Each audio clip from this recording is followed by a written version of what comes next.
ब्रह्म। नमस्कार मित्रों, हमारे वैदिक परिवार में आपका स्वागत है। श्री वेद भाष्यकार श्री स्वामी शरण जी के मुख से वेद मंत्रों की सरल और प्रमाणिक व्याख्या सुनने के लिए हमारे YouTube चैनल को अधिक से अधिक लोगों तक पहुंचाएं, सब्सक्राइब करें, जिससे वेदों का प्रकाश घर घर तक पहुंच सके। आप कमेंट कर प्रश्न भी कर सकते हैं, हम सब प्रमाण उत्तर अवश्य देंगे। घर घर वेद मंदिर स्थापना अभियान में जुड़कर हमें सहयोग प्रदान करें। हमारा वेद भाष्य, वेदायन और अन्य वैदिक साहित्य घर बैठे प्राप्त करने के लिए आदेश करें। यो वासो आदित्ये पुरुषः सो वासो अहम् हम ब्रह्म।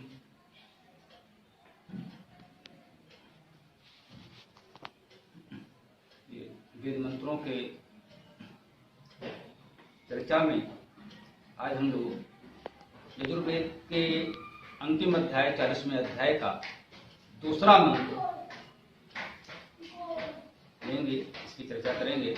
आइए देखते हैं। ओम कुर्वन् एवैहि कर्माणि जिजीविषेत् शतं समा एवं त्वयि न अन्यथा यतोऽस्ति न कर्म लिप्यते नरे।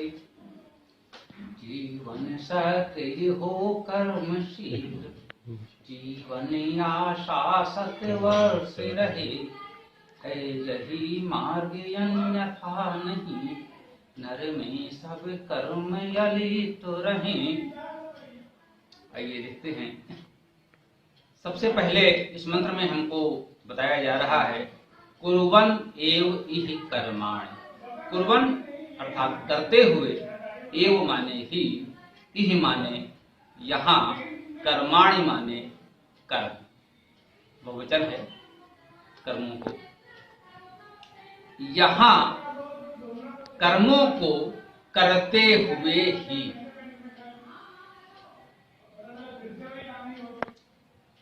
मुख्य बात है कि हमें कर्म करते रहना चाहिए। तो ये मंत्र सबसे पहले हमको बताना चाहता है वो है कर्मशीलता, सक्रियता। हमें सदैव कर्म करते रहना चाहिए। इस प्रकार से कहा है जिजीविषेत् शतं समा। जिजीविषेत् माने जीने की इच्छा करनी चाहिए। एक शब्द में एक पूरा वाक्य आ जाता है। जिजीविषेत् जीने की इच्छा करनी चाहिए, शतम 100 समा वर्ष तक। हमें 100 वर्ष तक जीने की इच्छा करनी चाहिए, परंतु उससे भी पहले उसका भी अनुबंध है कुर्वन् एव इहि कर्माणि। यहाँ पर कर्म करते हुए ही 100 वर्ष तक जीने की इच्छा करनी चाहिए। यदि हम कर्म नहीं कर पा रहे हैं, नहीं कर रहे हैं या नहीं कर पा रहे हैं, तो ऐसे जीवन का कोई महत्व नहीं है। इस तरह से 100 वर्ष जीने का कोई महत्व नहीं है। तो हमें यह सदैव सोचना है कि हम जितने दिन भी जीवित रहें, जितना भी हमारा जीवन हो, वह कर्म करते हुए हो। हम निरंतर सक्रिय रहें, कर्मशील रहें, कार्य करते रहें। इसका कोई अर्थ नहीं है कि हम निष्क्रिय जीवन जिए, आलसी जीवन जिए, बिना कुछ किए हुए जैसे तैसे हम अपनी आयु गिनते रहें कितने वर्ष हो गए। ये जीवन नहीं है, भार है। जीवन के इस भार को ढोने की बात वेद ने कभी और कहीं नहीं कही। हम लोग अनेक बार जीवन सूक्त पढ़ते हैं, अनेक स्थानों पर आया है जीवे में श्रद्धा सतम, तो उसमें भी पहले लोगों को लगा भी कि भाई ऐसा क्यों है। उसमें पहले आया पश्चिम सरदा सतम। पहले हम देखते रहें, करते रहें, तब जिए 100 वर्ष तक। पहले जीवे में सरदा सतम भी नहीं कहा गया, उससे पहले भी कुछ बता दिया गया, कुछ हमें करना भी है। अगर हम कुछ देख नहीं सकते, सुन नहीं सकते, कर नहीं सकते, तो ऐसा जीवन होने का कोई अर्थ नहीं है। यह जीवन निरर्थक है, व्यर्थ है। मुख्य बात है कर्मशीलता, कि हम कुछ करते रहें। अब जब बात आई कुछ करते रहें, तो आएगा कि हम क्या करते रहें। कुछ ना कुछ किसी न किसी परिभाषा में व्यक्ति कह सकता है कि हाँ साहब लेटे हैं, बैठे हैं, कुछ भी कर रहे हैं, तो सब क्रिया तो है। हाँ है।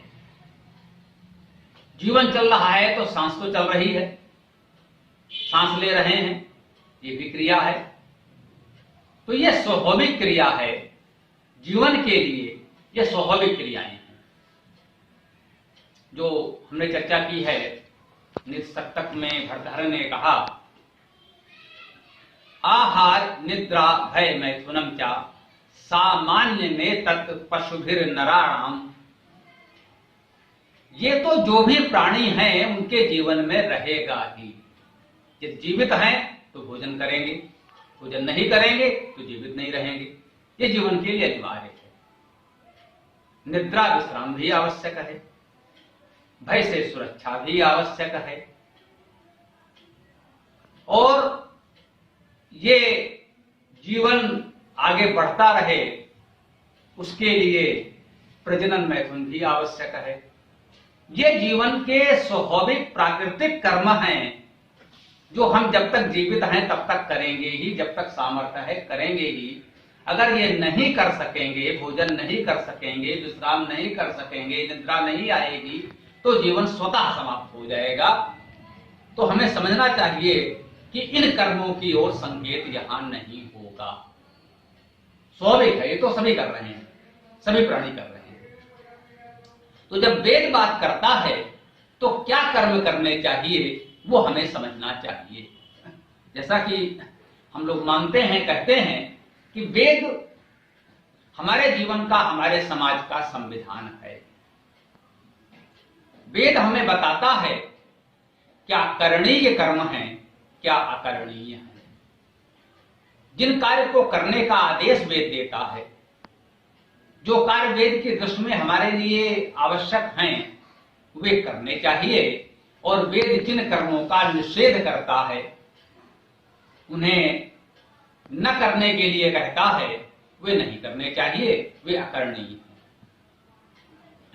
इसकी परिभाषा क्या करना है, क्या नहीं करना है, कोई आधार तो होना चाहिए।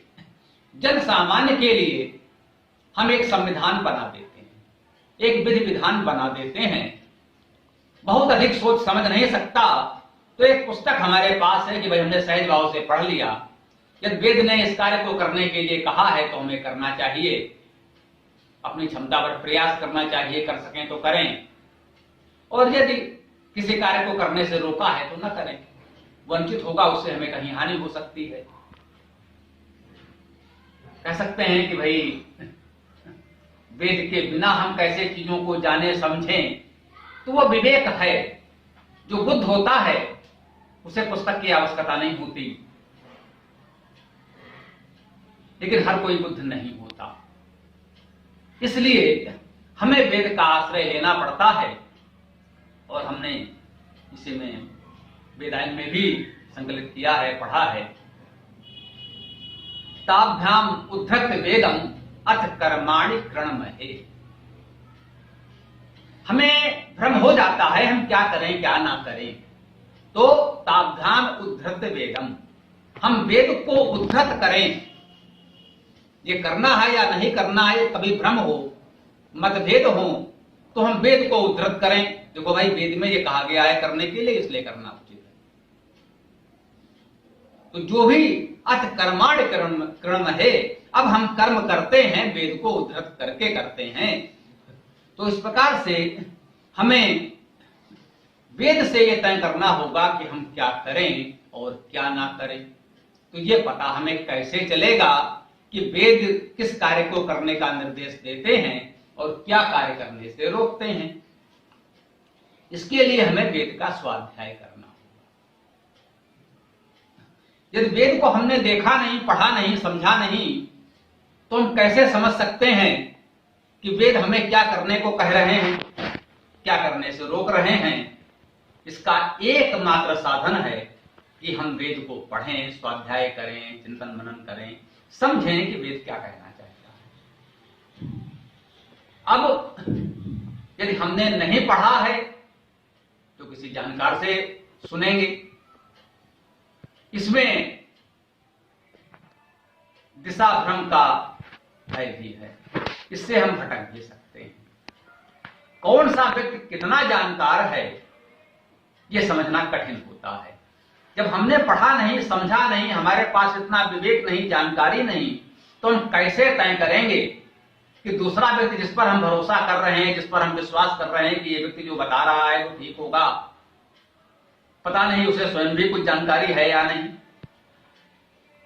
तो सर्वोच्च मार्ग यही है कि हम स्वयं वेद का अध्ययन करें। जब हम स्वयं उसे पढ़ेंगे तो हमें बिल्कुल सही जानकारी होगी और भ्रम का कोई स्थान नहीं होगा। अगर हमें भ्रम से बचना है, सत्य को जानना है, तो हमें स्वयं स्वाध्याय करना होगा, किसी अन्य पर निर्भर नहीं रहना होगा। अब हम स्वयं स्वाध्याय कैसे कर सकेंगे, उस योग्य हमें बनना है। हाँ, इसमें जो हमसे वरिष्ठ हैं, जानकार हैं, योग्य हैं, आचार्य हैं, उनकी सहायता ले सकते हैं। वेद को कैसे पढ़ना है, उसकी भाषा व्याकरण को सीखने समझने के लिए कुछ समय तक आचार्यों के निर्देशन में हमें स्वाध्याय करना चाहिए। यह आवश्यक है और उचित भी। परंतु वेद में क्या लिखा है, क्या नहीं लिखा है, वेद क्या करने को कहता है, क्या करने से रोकता है, ये हमें किसी और आचार्य से नहीं सुनना, ये हमें स्वयं वेद को पढ़कर जानना चाहिए। इसमें कहीं हम किसी पर भी, किसी व्यक्ति पर विश्वास करने के लिए नहीं कर सकते।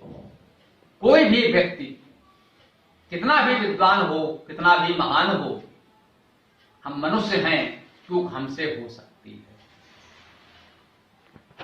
आप थोड़े से हमारे साथी जानते हैं, जब भी प्रश्न आता है हम सदैव यही कहते आए हैं कि भाई वेद में क्या है क्या नहीं है ये हमसे मत पूछो, स्वयं पढ़ो और स्वयं जानो।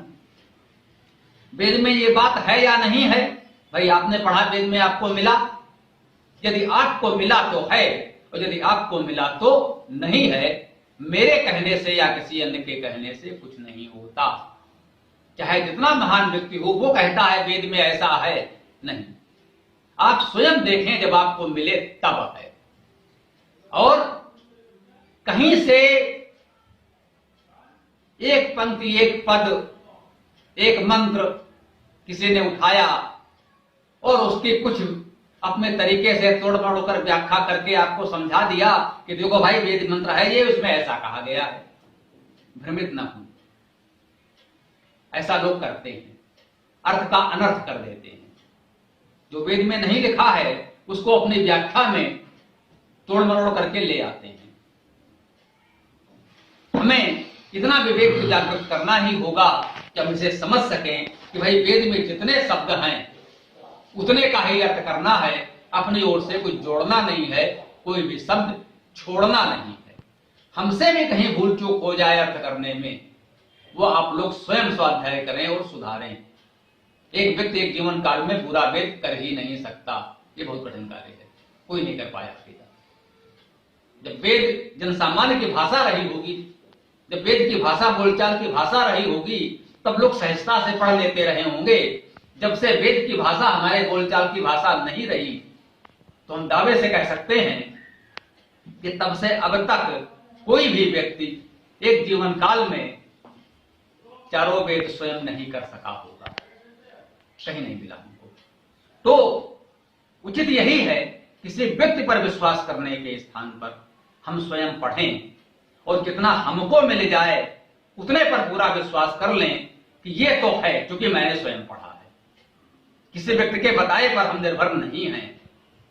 और उसके यही बताया कि एक एक शब्द हम देखें, वेद के मंत्र में जितने शब्द हैं केवल उतने का ही अर्थ किया गया, अपनी ओर से कोई शब्द जोड़ा तो नहीं गया, और जो मंत्र में था वो कोई शब्द छोड़ा तो नहीं गया। ये उसकी एक कसौटी है। दूसरी ये भी है,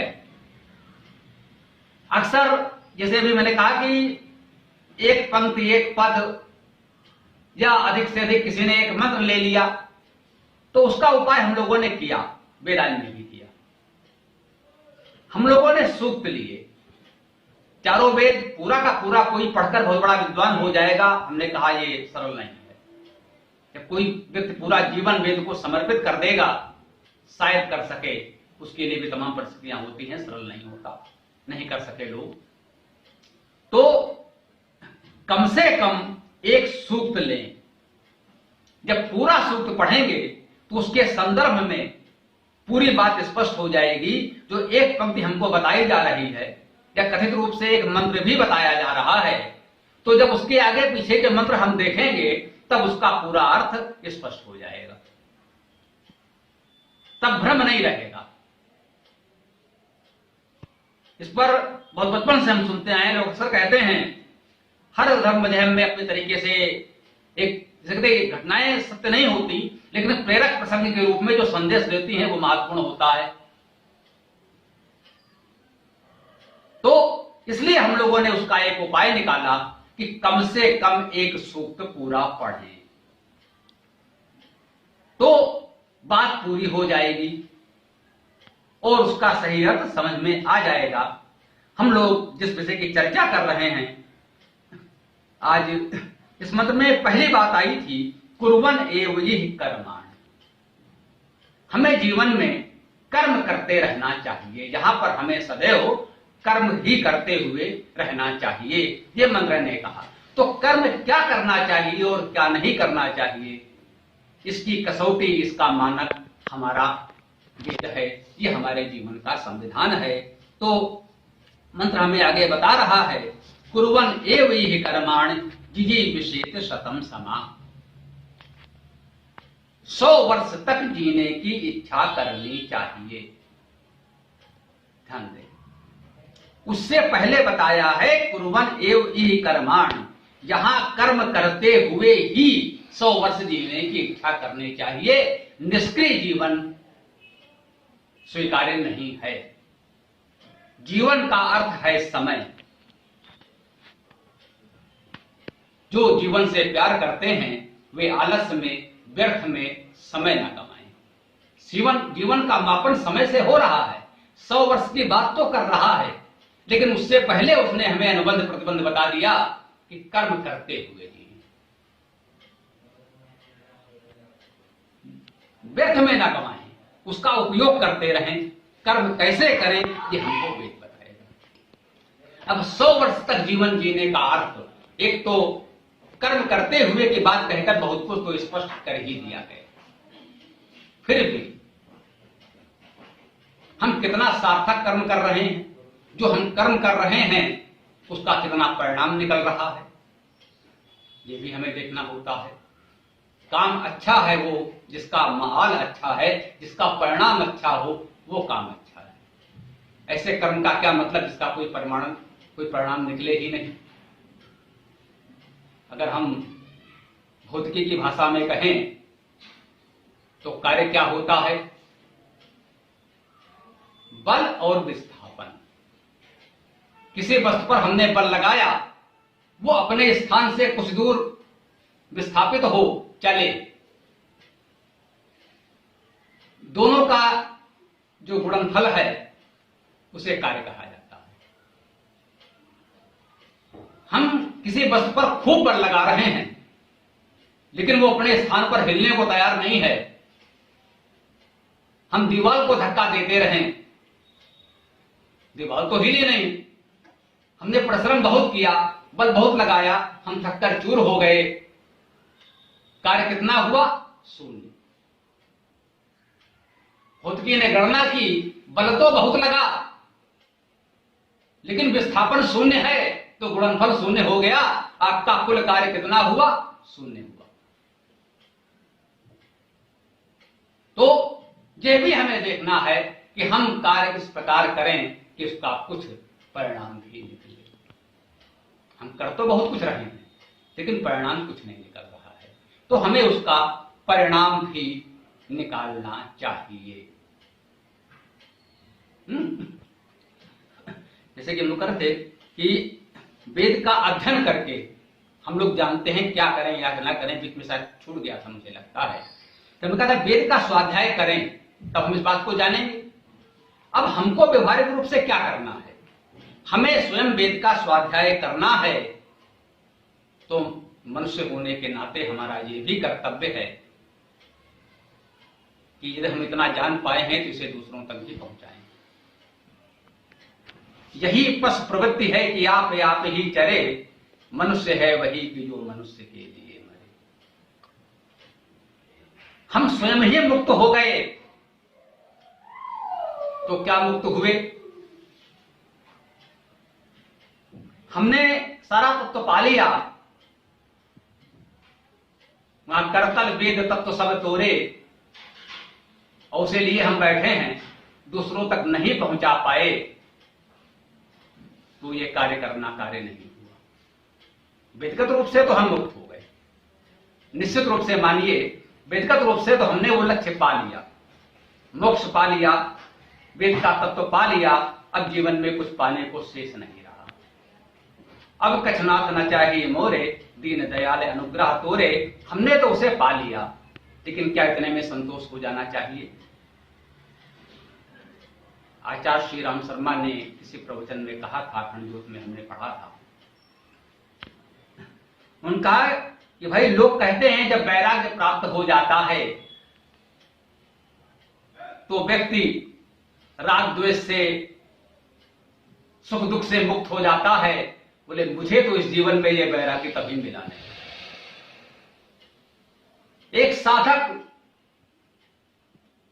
तमाम तपस्या साधना के बड़े बड़े दावे करने के बाद, दावे कितने सत्य हैं या झूठ हैं इसकी विवेचना लोग करते रहें।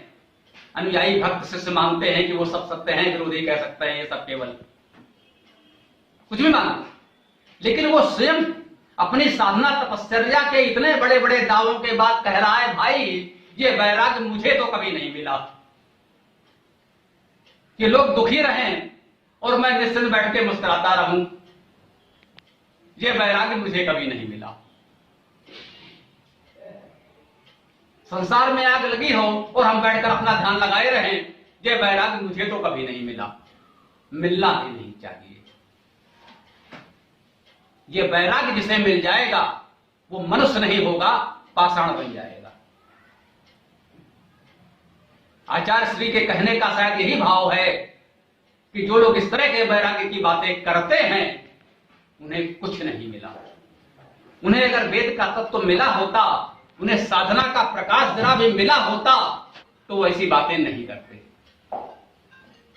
तो अब हमारा दायित्व यही बनता है कि इस वेद तत्व को लोगों तक पहुंचाएं। उसके लिए हमने कहा एक व्यवस्था बनाइए, जितना संभव है अपने अपने घर में वैदिक साहित्य वेद स्थापना करें। वेद स्थापना हमें अपने घरों में अनिवार्य है, अपनी सामर्थ्य के अनुसार, जितनी जिसकी सामर्थ्य है। हमारे साथी जो वर्षों से जुड़े हैं जानते हैं, देखा है उन्होंने कि बचपन से ही करते करते करते करते इतना हमने किया, इतना न कर सकें तो 1% करें। आय का दशांश इसमें लगाने की बात की जाती है, आप 1% लगाएं। महीने में 1 दिन का आय लगाने की बात की जाती है, जीवन में 1 दिन की आय लगाएं। फिर प्रयास करें महीने में 1% भी करते रहें, एक पुस्तक 1 महीने में लेते रहें तो 1 दिन हमारे पास पर्याप्त सामग्री हो जाएगी। तो ये महत्वपूर्ण एक संकल्प हम लोग ले लें कि एक बार अपनी शक्ति सामर्थ्य के अनुसार प्रयास करें कि 1 दिन की आय कम से कम लगाकर एक छोटा सा सेट हम लोग अपना वेद का बना लें, और उसके बाद महीने में 1 पुस्तक अपनी आय का 1% भी लगाएं तो एक पुस्तक तो मिल ही जाएगी। अपनी इच्छा अनुसार जो चाहेंगे संभवतः वो मिल जाएगी। इतना करते रहेंगे तो हमारे पास ये एक छोटा सा वैदिक पुस्तकालय साहित्य केंद्र बन जाएगा। स्वयं पढ़ें, अपने आसपास लोगों को पढ़ाएं। ये अमृत, ये प्रकाश जो आपको मिला है उसे बांटते चलें। अपने तक सीमित न रखें। आप तो यहां बैठकर पा गए, यहां आते बैठते खेलते कूदते सहज भाव से आपको उपलब्ध हो गया। जरा सोचिए, आप लोगों को लगता होगा कि अरे भाई हम लोग कुछ नहीं जानते। बिल्कुल सही है, यही लगना चाहिए। बड़े बड़े लोगों को यही लगता है हम कुछ नहीं जानते। सर आइजैक न्यूटन ने भी यही कहा कि शायद समुद्र की एक बूंद मुझे मिल सकी हो। बड़े बड़े विद्वानों को बहुत कुछ जानने के बाद लगता है कि हमने कुछ नहीं जाना। जब वो कुछ नहीं जानते हैं तो उनको लगता है हमें बहुत कुछ जानकारी है। पढ़े नहीं लेकिन कढ़े तो हैं। जो कुछ नहीं जानते उनको लगता है हम सब जानते हैं। और जब थोड़ा थोड़ा पढ़ना जानना शुरू करते हैं तो आप किसी विद्वान के पास कोई प्रश्न लेकर जाते हैं, कहता भाई ये मेरा विषय नहीं, आप उनके पास चले जाइए। हम तो भाई किस विषय के, उसकी सीमाएं हो जाती है। जो विद्वान हो जाता है उसकी सीमा हो जाती है, भैया मेरा ये विषय है, ये विषय उसके पास ले जाइए। जानकर इल्म दुनिया में अगर जाना तो क्या जाना, अगर जाना तो ये जाना कि हमने कुछ नहीं जाना। जब हम बहुत कुछ जान जाते हैं तब हमको लगता है कि वास्तव में हमने अभी कुछ नहीं जाना। तब पता चलता है कि ये संसार कितना विराट है, उसमें हम अभी कुछ नहीं है। जिसे कुछ नहीं पता उसे तो लगता है बहुत कुछ पता।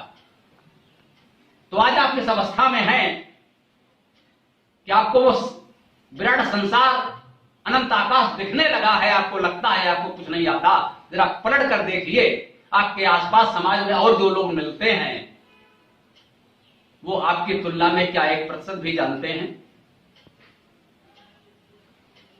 लाखों लोगों में आप बहुत श्रेष्ठ हैं। जो यहां बैठे हैं जिन्हें कुछ नहीं आता ऐसा लगता है, उन्हें स्वयं लगता है या दूसरों को लगता हो, जरा देखें कि लाखों लोगों में शायद ही कोई मिले जो आपकी तुलना में भी 1% जानता हो। जहां कहीं चर्चा हुई, हमारे बड़ों ने भी बताया कि विद्वान हैं और वो ऐसे ऐसे प्रश्न करते हैं जिसको सुनकर आपको हंसी आ जाए। आपका वेदायन देखकर, आपका साहित्य पढ़कर उन्होंने ऐसे ऐसे प्रश्न किए जिसको सुनेंगे तो आपको हंसी आएगी। हैं इतने बड़े विद्वान हैं। वो किसी और विषय के विद्वान हैं, इस विषय के नहीं है। इस विषय में उनका प्रवेश हुआ, अभी वो चौंक रहे हैं, इस प्रकाश से चकाचौंध है कि हैं ऐसा भी कुछ होता है। तो यहां पर हम कहेंगे अपना महत्व समझें। जाने अनजाने आप लोग बहुत कुछ पा गए, नहीं चाहा कुछ नहीं किया तो भी पा गए। जो कुछ गंधी दे नहीं तो भी वास सुबास। मन से बेमन से यहां आते जाते आप लोग इतना पा गए हैं कि आपको शायद अपने इस परिवार के बाहर जब लोगों से बात करेंगे तो शायद ही कोई आपको मिले जो आपकी तुलना में भी कुछ जानता हो। ये मैं आप सबकी बात कर रहा हूं, किसी एक की नहीं, अपनी नहीं, सभी की। ये सत्य है। तो अब ये कर्तव्य हमारे ऊपर आ जाता है, ये दायित्व आ जाता है, यदि हमें ये मिला है तो दूसरों तक पहुंचाना भी है, बांटना भी है। तो कैसे क्या करेंगे? शायद कभी अपने मित्रों में चर्चा भी की हो। हम लोगों ने बचपन से देखा है, गायत्री परिवार में एक साहित्य केंद्र होता था और झोला पुस्तकालय होता था। कंधे पर एक झोला और झोले में कुछ पुस्तकें। सारे मित्रों के यहां हम गए, आग्रह पूर्वक कोई पुस्तक उनके स्वभाव को देखते हुए दे दी कि भाई इसको पढ़ना। दोबारा मिले, पूछा हाँ भाई पढ़ा? अभी तो समय नहीं, बिताने की कोशिश करना भाई पढ़ना। उन्होंने पढ़ा, हमने वो पुस्तक वापस ले दी, दूसरी दे दी। जब ये समाज सेवा हमने की, ये वास्तव में समाज सेवा है। तमसो मा ज्योतिर्गमय, ये सेवा है। उनको उस अंधकार से निकालकर इस प्रकाश की ओर लाना, ये सबसे बड़ी सेवा है। धीरे धीरे वो जब पढ़ते गए, अंत में उनकी रुचि जग गई तो वो भी आप में शामिल हो गए। तो वो भी आप जैसे हो गए। अब उन्होंने भी एक झोला पुस्तकालय अपने कंधे पर डाला, वो और लोगों तक प्रकाश पहुंचाने के लिए निकल गए। ज्योति से ज्योति जले, इस तरह ज्योति से ज्योति जलती गई, एक विशाल परिवार तैयार हो गया। ये हमें आपको करना होगा। तो सबसे पहले अपने घर में छोटा सा हमें एक केंद्र बनाना होगा। ये मान लें आप लोग जो यहां हैं, जो आज संयोग से नहीं भी हैं, सभी से ये कहना है, आपने हमारे लिए इस विषय, इस विद्या के लिए बहुत कुछ किया है, तभी ये हो पा रहा है, तभी हम आज इतनी बात कर पा रहे हैं। ये तो किसी को सोचना ही नहीं है, अरे भाई हमने तो इतना किया है, फिर ऐसी बात क्यों कह रहे हैं? भाई आपने किया है तभी तो कह रहे हैं, किसी अनजान आदमी से तो कहने नहीं जा रहे हैं। जिससे आशा अपेक्षा है उसी से तो कुछ कहा जाएगा। जिससे कोई आशा ही नहीं है उससे कभी निराशा नहीं होती। निराशा हमें आपसे इसलिए होती है क्योंकि आपसे हमें बहुत आशाएं हैं। अगर आपसे आशा ना होती तो निराशा भी नहीं होती, ये तो मानकर चले। तो अपना महत्व समझें और विश्वास करें कि आप संसार के सबसे महत्वपूर्ण व्यक्ति हैं। महत्वपूर्ण लोगों में ईश्वर ने आपको शामिल कर दिया है। ये प्रकाश आपको मिला है, ये अमृत विद्या आपको मिली है। अब आपका दायित्व है कि इसे इस प्रकार से लोगों में बांटना प्रारंभ करें। स्वयं पहले जागृत हूं तो दीप से दीप जगेगा। जगे हम लगे जगाने विश्व, लोक में फैला फिर आलोक। अखिल संस्कृति हो उठी अशोक। जगे हम लगे जगाने विश्व, पहले हम जगेंगे फिर सबको जगाएंगे। व्यक्ति निर्माण, परिवार निर्माण, समाज निर्माण, ये क्रम है। पहले स्वयं जगो। एक गीत भजन कोई सज्जन गा रहे थे, पहले हम आप सुधरें फिर औरों का सुधार करें। पहले हम आप सुधरें, पहले हम सुधरें, फिर हमारे साथ आप आए, आपके साथ फिर पूरा समाज जमाना जुड़ जाए। व्यक्ति निर्माण, पहले स्वयं का निर्माण करें, फिर अपने परिवार का निर्माण करें, अपने परिवार में स्थापना करें, परिवार के लोग उसे देखें, जुड़ें, और उसके बाद समाज में और लोगों तक इस प्रकाश को पहुंचाएं। कुर्वन् एव इह कर्माण जिजीविषेत शतम समा। जब इस तरह का जीवन हम जी सकते हैं तो 100 वर्ष का जीवन भी कम है। निश्चित रूप से जो जीवन सुख हमारे इनमें कहा गया है, भूयश्च सरदा सतार। 100 वर्ष जीने की बात तो की गई, जीवे में सरदा सतम, जीवे में सरदा सतम। फिर कहता है भूयश्च सरदा सतार। अगर ऐसा जीवन जीने का सौभाग्य मिले तो 100 वर्ष बहुत कम है भगवान, इससे भी ज्यादा चाहिए। और अगर ऐसा जीवन नहीं है तो एक पाषाण की तरह पड़े रहने का कोई अर्थ नहीं है। तो फिर हमें शंकराचार्य की तरह थोड़ा सा जीवन जीना है। मुझे 100 वर्ष नहीं जीना, कोई इच्छा नहीं है कि मैं व्यक्तिगत रूप से इस शरीर को 100 वर्ष तक दूं, कोई आवश्यकता भी नहीं है। शंकराचार्य 32 वर्षों का जीवन जिए। मात्र 32 वर्षों में उन्होंने शरीर का त्याग कर दिया। 3200 वर्षों तक लोग उन्हें खोजते रहेंगे, संभालते रहेंगे, समझते रहेंगे।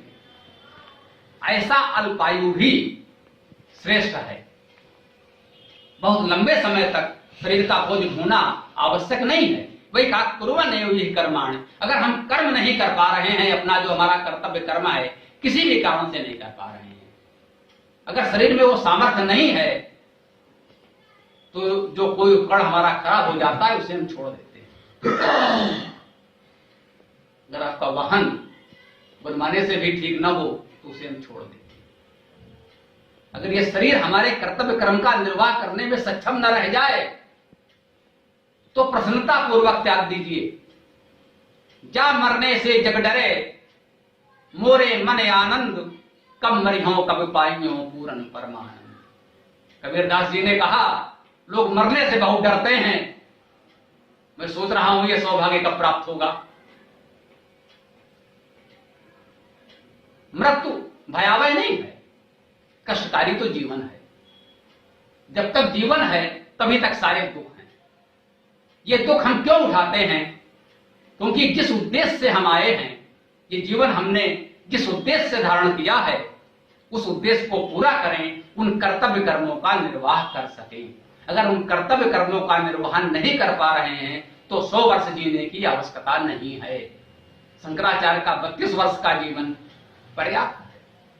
ईसा मसीह 36 वर्ष में चले गए, पर्याप्त है।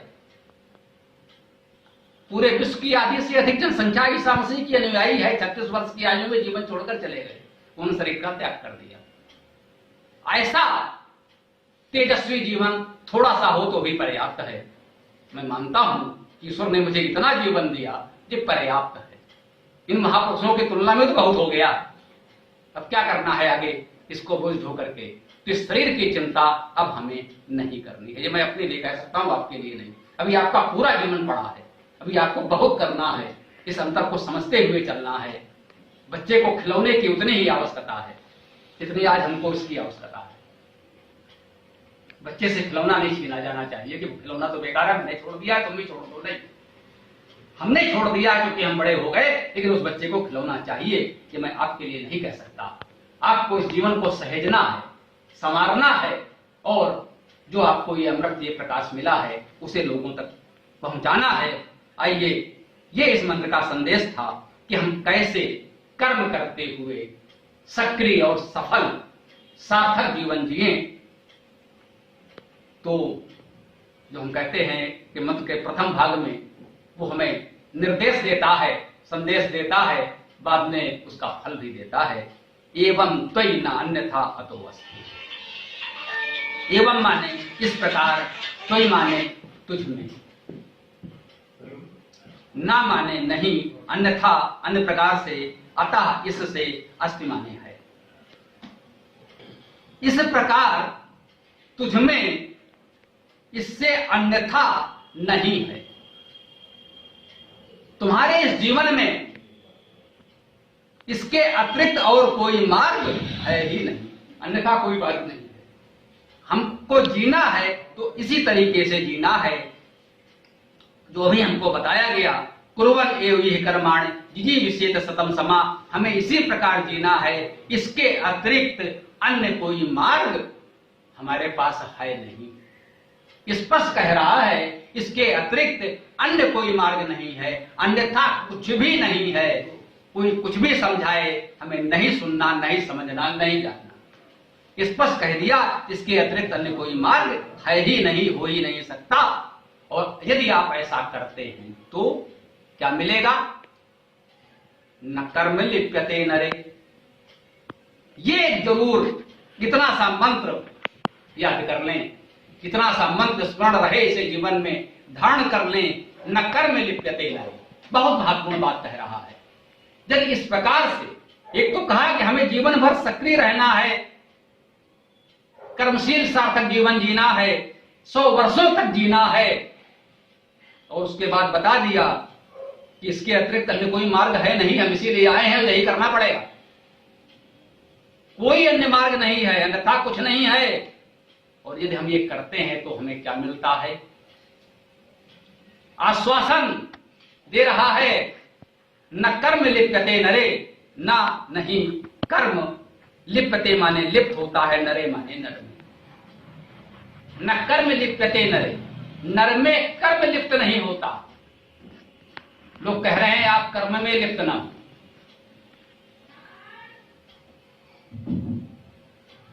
यही चालाकी हो रही है, चीटिंग हो रही है, धोखा हो रहा है हमारे साथ। व्यक्ति स्पष्ट कह रहा है, न कर्म लिप्यते नरे, नर में कर्म लिप्त नहीं होगा।